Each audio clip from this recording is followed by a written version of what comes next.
nobody wants to work with that guy who thinks that they're so much better than you. They don't want to work with the guy who's condescending to you.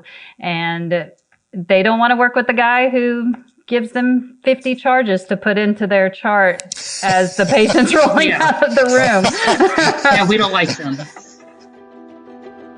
Clock in, scrub up, and join us behind the red line. You're listening to First Case, a perioperative podcast bringing you exciting interviews, engaging discussions, and innovative solutions that are changing the way patients receive surgical care. Each episode, we talk to frontline staff, perioperative leadership, and nursing entrepreneurs from across the country as they share their stories, experience, and expertise on the industry we love.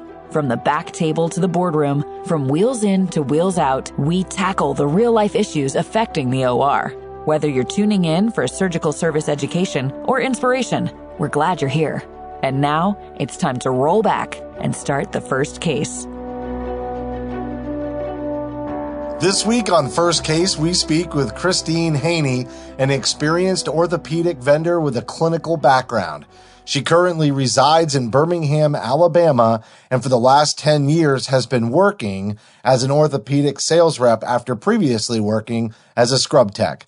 She works for one of the largest orthopedic implant companies and is responsible for selling total joint implants for hips, knees, and shoulders, as well as orthopedic trauma implants. She covers a local hospital that is a level 1 trauma center, as well as its sister hospital, which specializes in more outpatient type procedures. Prior to becoming a sales rep, she worked in the perioperative setting in the instrument department, as well as almost 10 years as a scrub tech.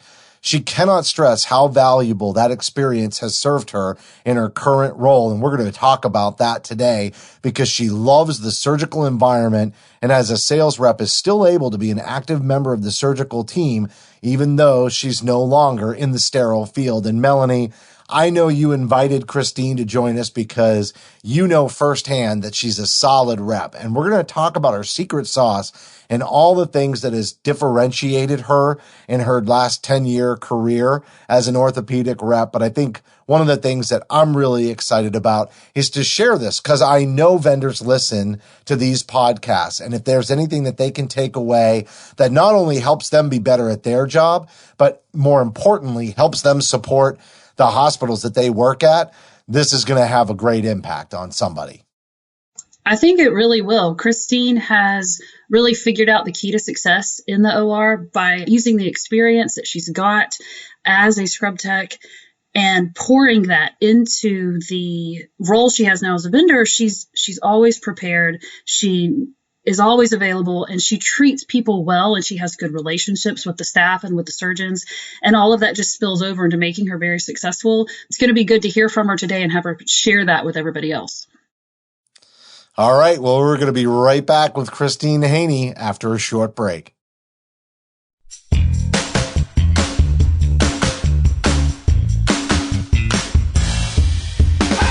You're listening to the First Case podcast. Joining us now is Christine Hoene, orthopedic vendor, and we're going to be talking about what makes for a good vendor representative in the operating room. So this is an area where there is sometimes a lot of controversy. We've heard a lot of people talk about the repless model, which might work in some scenarios, but there are many scenarios where that really just would not work very well. And so, Christine, I'm excited to get into this, and maybe you can share some advice with other vendors out there in this interview today that will just help them do a better job and be more well received in the operating room environment. Thank you, Justin. I appreciate being here with you guys today, and I'm looking forward to a really great discussion.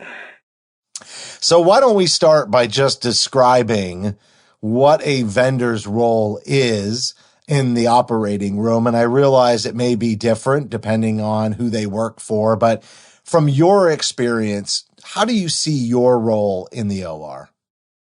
So I am an orthopedic sales rep, and so in orthopedics, there are a lot of implants used for total joints, hips and knees, total shoulders, all orthopedic trauma, including needing plates and screws. There is a whole mess of stuff. Anybody who's ever worked in the operating room, anywhere near an orthopedic room, understands that there is a lot of stuff. So my job is pretty much to follow up on the schedule, speak with the docs as far as a game plan for what they want to do, and make sure that the nurses and staff and the surgeons all have what they need in order to take care of their patients.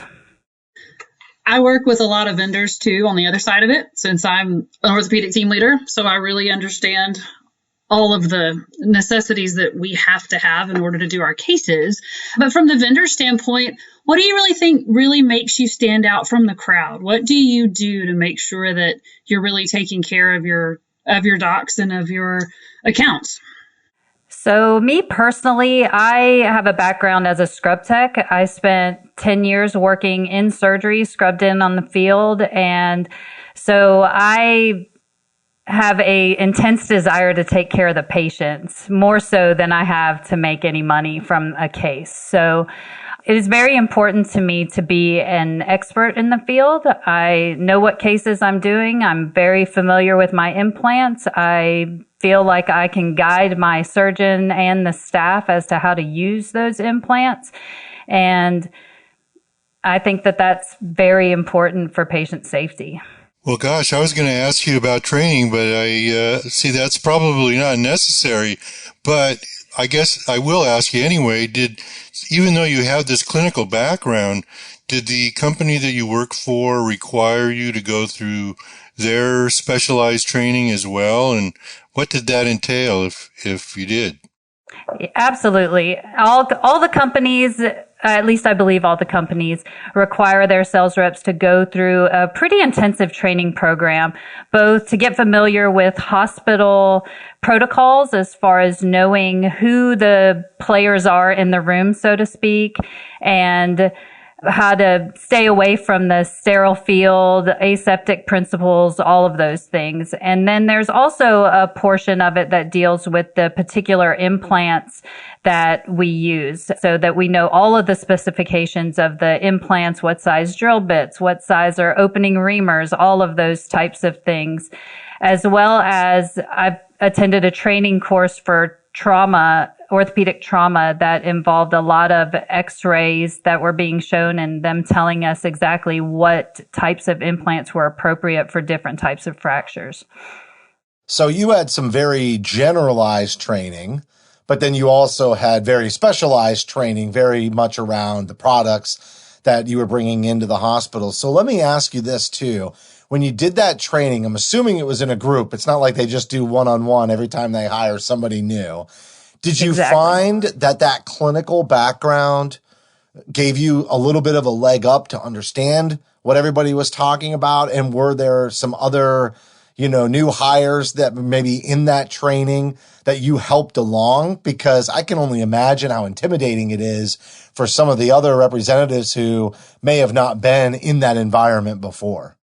Oh, 100%. I honestly don't understand how somebody can start in a sales job selling cell phones or something like that and end up in the operating room. It just, the learning curve is so big. There are x-rays. There are, like I said, the players in the room what to touch, what you can't touch, and knowing your product as well as the fractures and reading x-rays and talking to doctors. There's a lot involved, and I just could not imagine having entered this field without a baseline of knowledge. So, having worked in the OR for a gazillion years, I find that there are some doctors that want to pay attention to every little detail beforehand and want to make sure that you know exactly what they want for the case. And there are others that just say, hey, give me what I need for this fractured elbow or what have you, right? So how do you take that into account, and how do you deal with that with your clients? Well, essentially, it's just know your audience. And I work with the same doctors day in and day out, and I've been in this position for about 10 years, coming up on my 10-year anniversary next month, actually. So I'm very familiar with these surgeons that I work with and know which ones like to sit down and make a good plan and go through every little detail, and which ones more like to fly by the seat of their pants. And so it's really just being prepared, knowing your audience, and knowing what shoes to wear that day. Yeah. How long did you work as a surgical tech before you moved into this role? So I was a scrub tech on and off for about 10 years. It wasn't consecutive, but it was during a 10-year time frame. So almost the same amount of time that you've been a vendor now. So you really did get to see all the different personality types. Like there are sometimes people who do a year or two and then move right into that sales role, but you had a good base of experience with dealing with all these various personality types. Oh, absolutely. And they run the gamut, that is for sure. In all of your 10 years so far of working as a sales rep, you've come in and out of a lot of different hospitals. You work with a lot of different people. Can you talk about your experience in the hospital and how you get treated as a vendor in the hospital? Sure. So that's kind of a sticky subject. I think it depends on where you are. The hospital I'm currently at is a giant level 1 teaching institution. I think there's a lot of politics in play there. So you tend to toe the line a little bit more cautiously, I should say, as you deal with everything. But the main thing is if you are following the rules that are set in place, which are usually not unreasonable, and just stay prepared and on your game, I just don't see any issue. Most hospitals and administration, managers, staff look at you as a resource because they know that the sales reps do provide a service and do help the flow of the day. So one of the things that I always see as a challenge for the reps and for the hospital is getting the trays in enough time to have them processed properly. And I'm sure you don't have an unlimited number of trays. So how do you ensure that you're going to be able to get what you need to the hospital in time so that your clients aren't freaking out and wondering where the set is? So that's a great question. It's very tricky. There's a lot of things that go on in the background that so many people just do not see, particularly the surgeons. I think that they ask for things and just kind of expect them to appear because they do. But there's really a lot of things going on in the background.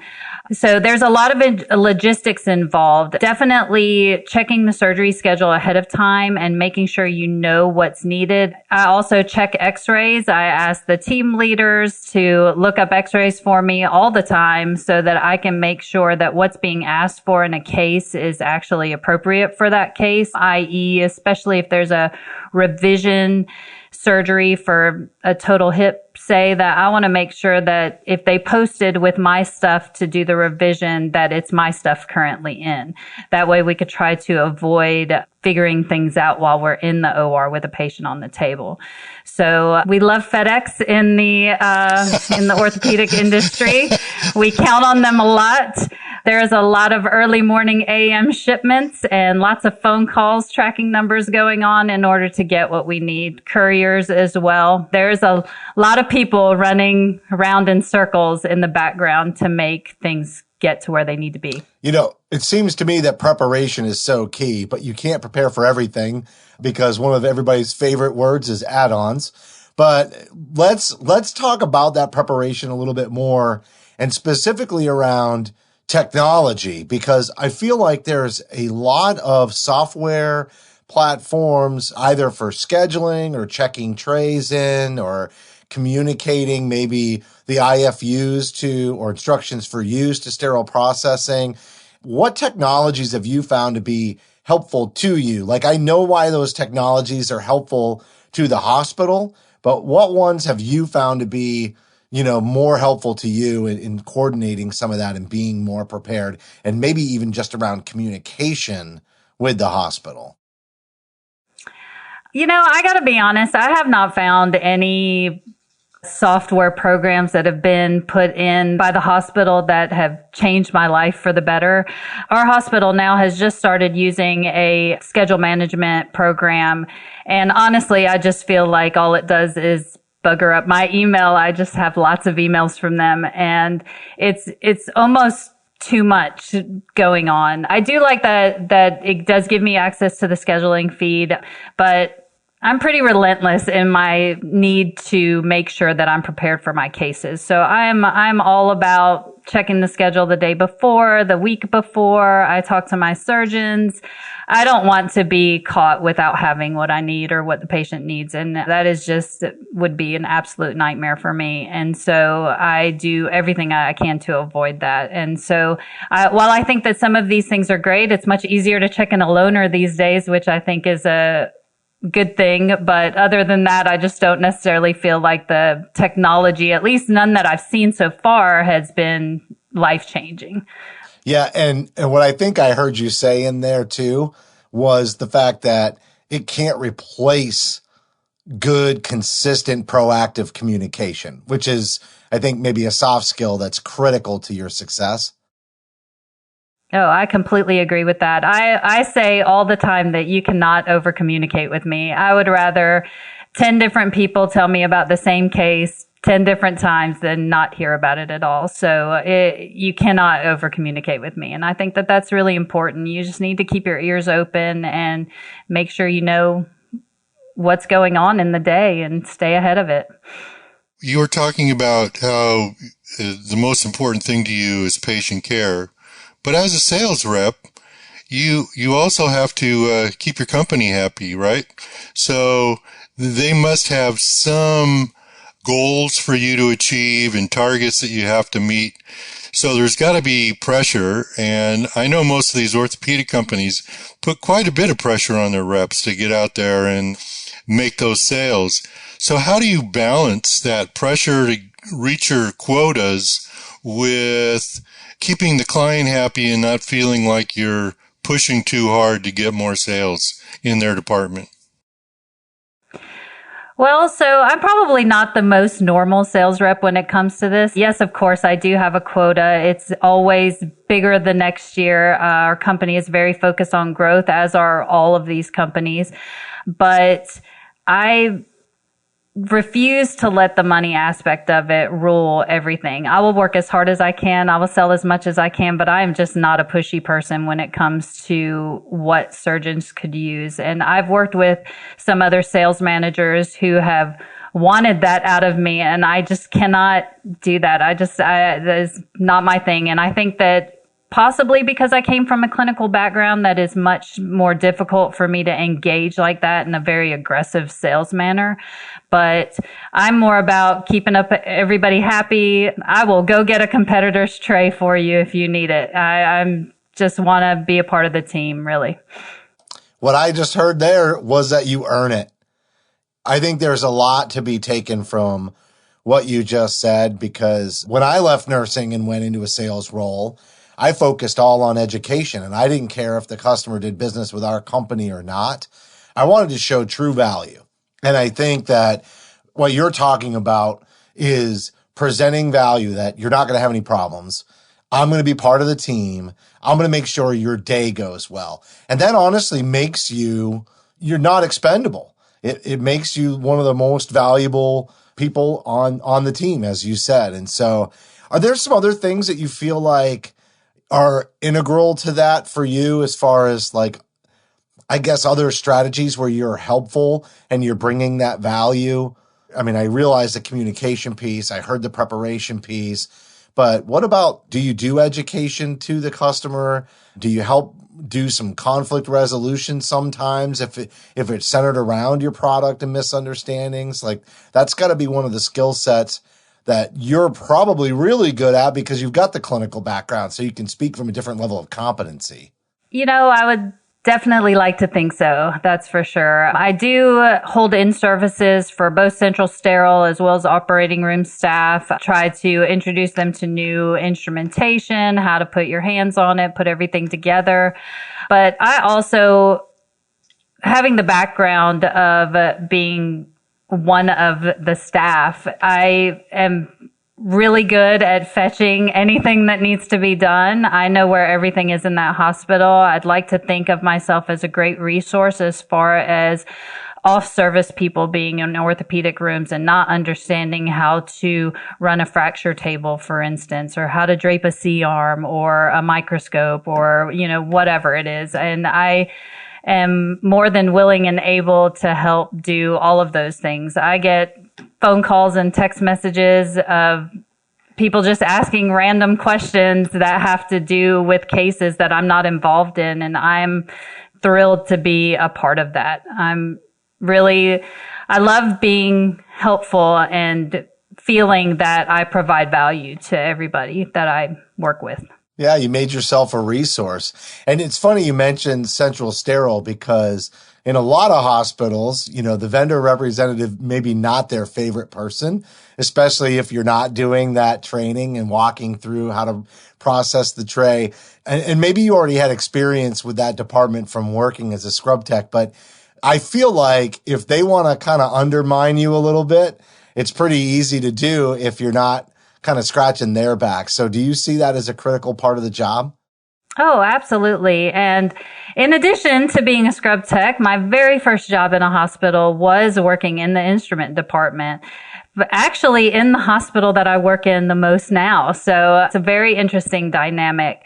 I understand what those people go through every day. It's a very hard job. I think it's underappreciated and underpaid, and they are the first and last contact for the patients in their surgical stay. So I try to do anything that I can to help them in services. Like I said, everybody likes free lunch and a little bit of education, and just make sure that I follow the rules and get everything into them as timely a manner as I possibly can to make their jobs even a little bit easier.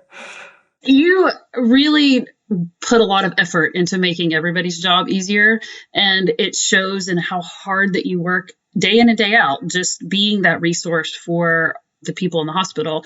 I know that I called you one night at like 6:30 asking you what tray did we have that would give me a Phillips head screwdriver, because we had instrumentation that just wouldn't come out, and it wasn't your tray. It was a tray on the shelf, and you knew exactly what tray I needed to go get. And sure enough, we found what we needed, and on we went with surgery.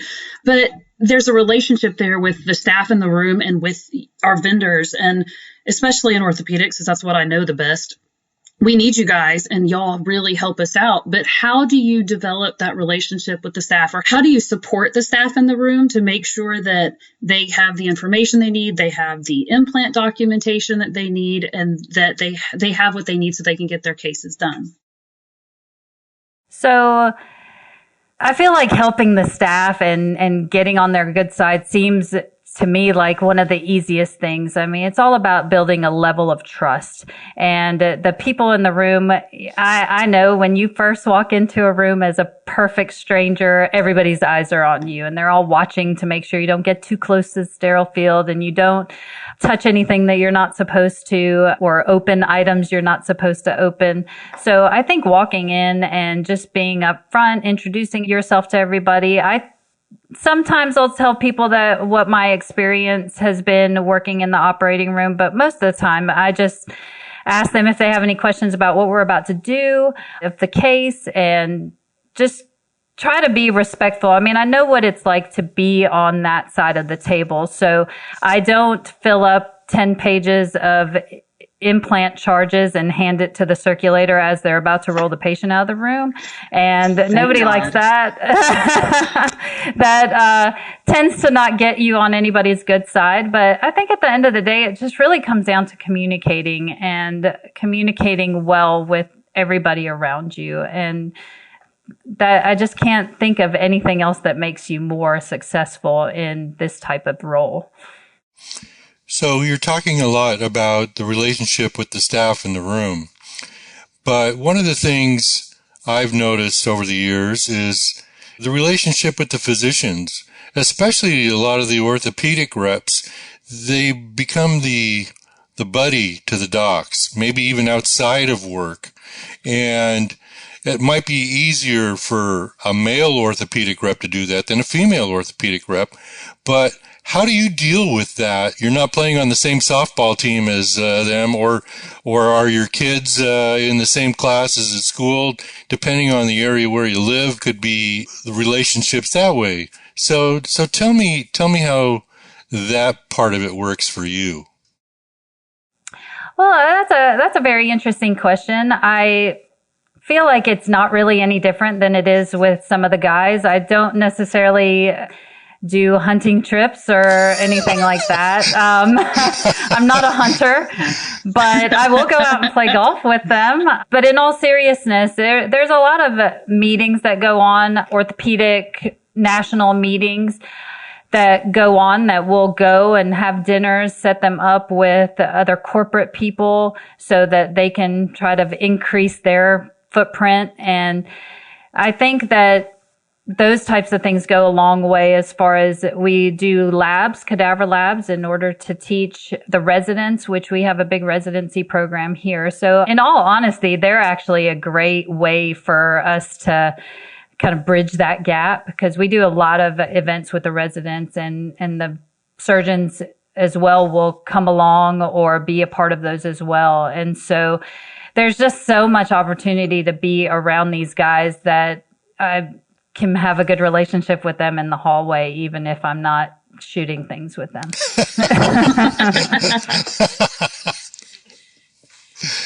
I kind of want to ask you about the female surgeons. I want to ask the counter to that. So I have always gotten along very well with the female surgeons, actually. I have formed friendships with most of the female surgeons that I have worked with. Some have moved away. One of our residents actually has become one of our attendings, and she and I had a great relationship prior to her becoming an attending. And now that she's an attending, it's still the same. I feel like, me personally, I feel like I'm pretty approachable and easy to talk to. So I don't not get along with anyone. Everybody is my friend. And so I think being like that allows me to just really have good relationships all the way around. All right. So last question as we wrap up, because you just said I'm everybody's friend, but I'm sure you've run into other reps who are not everybody's friend. And you even alluded to, this is not the right way to get it on anybody's good side or good list. But you also talked about reps that can be over aggressive, and it's not your style. And I think that is one thing that every rep has to understand is, as genuine as you can be and really being yourself, you're going to have a lot more success versus trying to force yourself to be something you're not.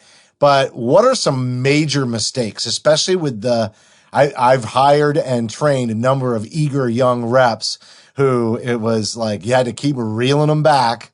And so what are some common mistakes? If we've got a brand new vendor or somebody who's new in their career, what are some things to just make sure you don't do that's going to really undermine your ability? Because you're going to get a reputation, right? Like it's really hard to undo those things. So I've always said that 3 things could make you successful in this job, what I do. And I think they're very simple. You need to be on time. You need to be prepared. And you need to not be a jerk. And if you could stick to those 3 things, I feel like you are halfway on to being successful. I think a lot of people think that, I don't know, that they show up late. I just think that that's just bad taste. I don't like that. I'm in a panic mode if I get called and somebody's going to the room earlier than expected. I am pretty much freaking out trying to get there on time.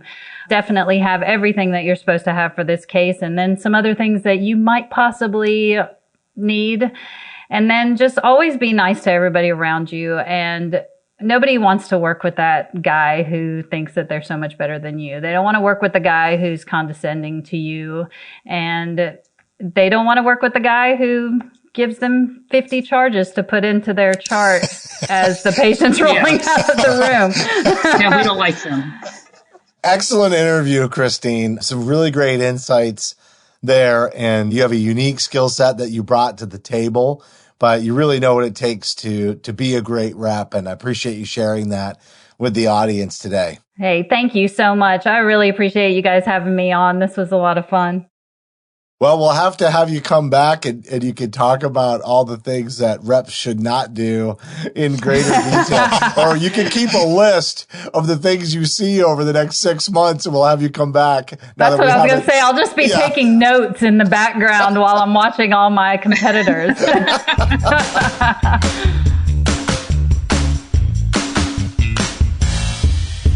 That was Christine Hoene, orthopedic vendor. And we were talking today about what makes for a good vendor representative in the operating room, Paul. And, it really is about communication. But at the end of the interview, she succinctly said 3 things. But the last one was, just don't be a jerk. And I don't know how else better to put it. At the end of the day, if you're in the business of making enemies or pushing people around, eventually it's going to come back to haunt you. Oh, believe me, I have seen so many reps self-destruct over the years for just doing that. But I tell you, this Christine was a great interview, and she really knows how to sell the product the right way. I mean, by just being naturally caring for the patient and for the staff and the physicians. That comes across as being genuine, and doing that is going to make you the best rep you can be. Aligning yourself with the mission that you're supporting is always going to be a recipe for success for anybody. And that's so critical. And the communication piece, it seems really easy up until all of a sudden there are a ton of add-ons and you're trying to deal with shipping and the extra pressures are being put on. So sometimes people don't practice that communication skill set along the whole way. And so when they get under that duress, they're not able, it's not second nature to them. And you can just tell it's part of how she does her day to day. So when it hits the fan, you just know that she's ready to deal with it because it's second nature. And she's got credibility because she's communicated all along. People understand if something really goes haywire, she's going to be able to get away with that and not have a totally disastrous situation with the doc and the patient. And that's key. So terrific. She's really good. She was. And one word we didn't use was trust, but everything we talked about with Christine is how you build trust, and that's how things work well. So great job, Christine. That's going to do it for this week's show. As a reminder, you can help support First Case by subscribing on iTunes, Stitcher, Google Podcasts, and Spotify. We'd certainly appreciate a rating and a review because your feedback is important to the show. And on behalf of Paul and Melanie and myself, thank you for listening to this episode of First Case.